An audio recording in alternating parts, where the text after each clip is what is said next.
안녕하세요. 상도성결교회 이청호 목사입니다. 하나님 안에서 늘 강건하시고 특별히 육신의 건강도 잘 챙기시는 이번 한 주간이 되시기를 기도하겠습니다. 오늘부터는 예언서가 시작됩니다. 구약성경 39권이 역사서와 체험서 그리고 예언서로 되어 있는 것을 알고 계실 것입니다.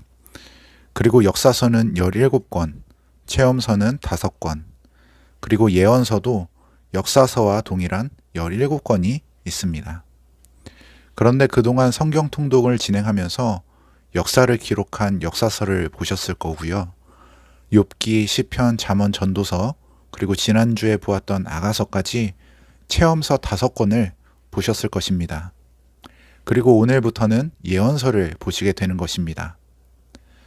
예언서는 예언자들이 자신들이 처한 구체적인 시대적 상황 가운데 각자의 소명에 맞게 하나님이 말씀하신 그 예언들을 감당하는 모습들을 보여주고 있습니다. 이스라엘이 북이스라엘과 남유다로 분열된 이후부터 남유다 혹은 북이스라엘 각자의 자리에서 활동했던 예언자들을 통해서 그렇게 기록된 예언서는 크게 5권의 대예언서 그리고 12권의 소예언서로 나눌 수 있습니다.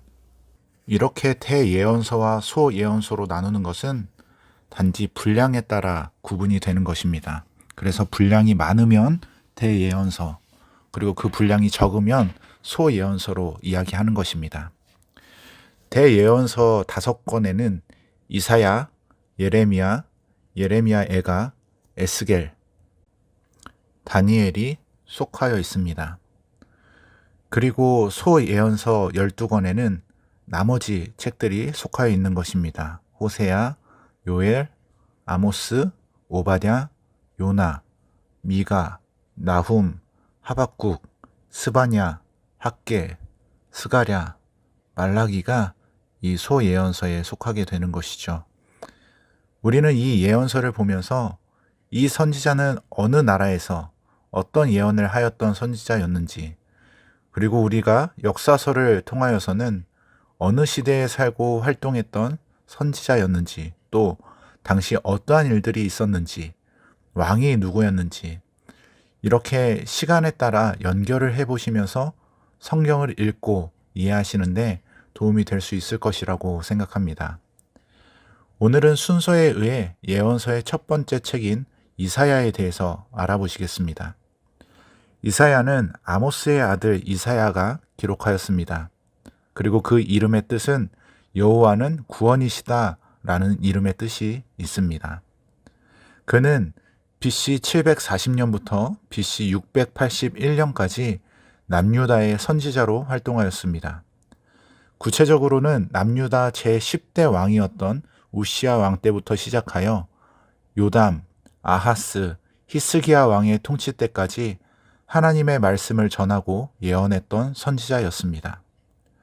특별히 이사야는 구원은 오직 하나님께로부터 나오는 것이기 때문에 여호와 이외에는 다른 신이 없다는 것을 중심으로 남유다를 비롯하여 그 주변 열국에까지 예언 사역을 기술하게 됩니다. 이사야서는 구조에 따라 세 부분으로 나눌 수 있습니다. 첫 번째는 1장부터 35장까지인데 남유다의 심판과 회복 예언에 대한 내용입니다. 두 번째는 36장부터 39장까지 나오게 되는 히스기야 시대의 3가지 사건에 대하여 이야기하고 있습니다. 마지막 40장부터 66장까지는 포로 귀환과 종말론적 구원 예언에 대한 내용입니다. 첫 번째로 남유다의 심판과 회복 예언에 대한 내용입니다. 이사야가 활동을 시작할 당시 남유다의 주변 정세는 북이스라엘은 여로보암 2세가 통치하였고요. 남방의 애굽은 왕조 교체기로 나라 안의 여러 문제들을 다스리는 데 치중하였으며 북방의 아수르는 여러 내분들을 겪으며 혼란 가운데 있었습니다.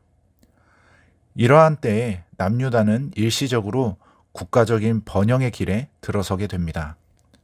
그러나 왕과 백성들은 오히려 이 잠시 동안의 풍요함에 젖어 영적 교만과 나태함, 그리고 안일함으로 인해 종교적, 도덕적 타락의 길로 빠져들게 됩니다.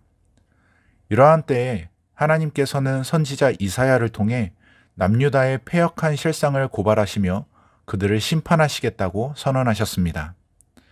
남유다의 일시적 번영과 안정기는 애굽과 아수르 같은 주변 국가들의 내부 수습과 함께 끝나게 되었습니다. 아수르는 디글랏 빌레셀 3세가 통치하기 시작하면서 내분을 수습하고 본격적인 주변국 정복 전쟁에 돌입하게 됩니다. 이에 아수르를 견제하기 위하여 북이스라엘과 아람은 연합전선을 구축하게 되고요. 친아수르 정책을 펼치던 남유다를 침공하였습니다. 남유다는 아수르에 많은 뇌물을 주어서 그들이 아람을 공격하게 하였고 북이스라엘과 아람 연합군의 침공에서 잠시나마 구원을 얻게 되었습니다. 시간이 지나고 아수르는 군대를 출정시켜 아람을 멸망시켰습니다. 그리고 디글랏 빌레셀 3세의 뒤를 이어 살마네셀 5세와 사르곤 2세는 계속해서 북이스라엘을 공격하였고 결국 BC 722년에 북이스라엘을 멸망시키게 됩니다.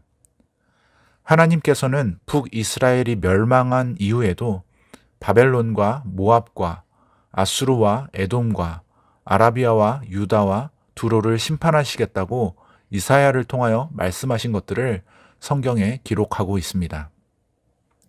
두 번째로는 히스기야 시대의 세 가지 사건입니다. 36장부터 39장까지 나와 있는데요. 아람과 북이스라엘이 멸망한 때에 남유다 아하스 왕은 강한 아수르에 뇌물을 바쳐 일시적으로 구원을 받게 됩니다. 그러나 그의 아들 히스기야는 조금 생각이 달랐습니다. 히스기야는 더 이상 아수르의 뇌물을 바치지 않았고 정치적으로도 아수르의 반기를 들고 친애굽 정책을 펼쳤습니다. 이에 아수르의 왕 사네립은 이것을 빌미로 남유다를 침공하게 됩니다.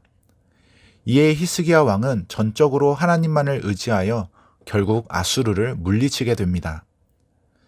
시간이 지나 히스기야는 죽을 병에 걸리게 되는데요. 이 사실을 이사야를 통하여 전해 들은 이 히스기야는 즉시로 하나님께 생명 연장을 위해 간절히 기도하게 됩니다. 그리고 하나님께서는 그 기도를 들으시고 그의 생명을 15년 연장시켜 주셨습니다. 그리고 히스기야가 병들었다는 소식을 전해 들었던 바벨론의 무로닥 발라단 왕이 조문단을 히스기야에게 보냈고 그는 자신의 소유와 예루살렘의 모든 것들을 그들에게 보여주었습니다.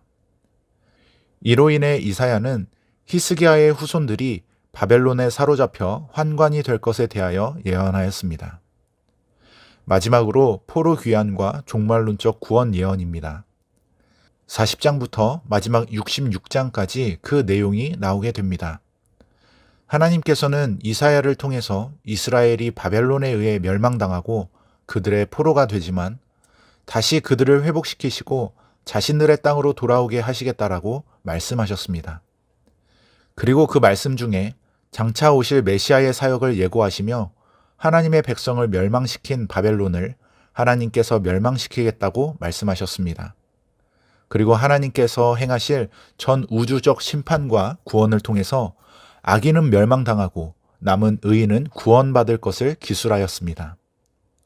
이렇게 이사야는 우상 숭배하는 이방 민족의 멸망과 이스라엘을 향한 하나님의 구원의 역사를 남유다 중심으로 기술하고 있습니다. 또한 하나님의 통치와 공의의 심판 및 이스라엘 백성들의 회복을 예언하고 있습니다. 이제 이번 주는 이사야 19장부터 48장까지를 함께 읽도록 하겠습니다. 그럼 이번 한 주간도 말씀과 은혜로 늘 승리하시길 기도하겠습니다. 늘 강건하세요. 감사합니다.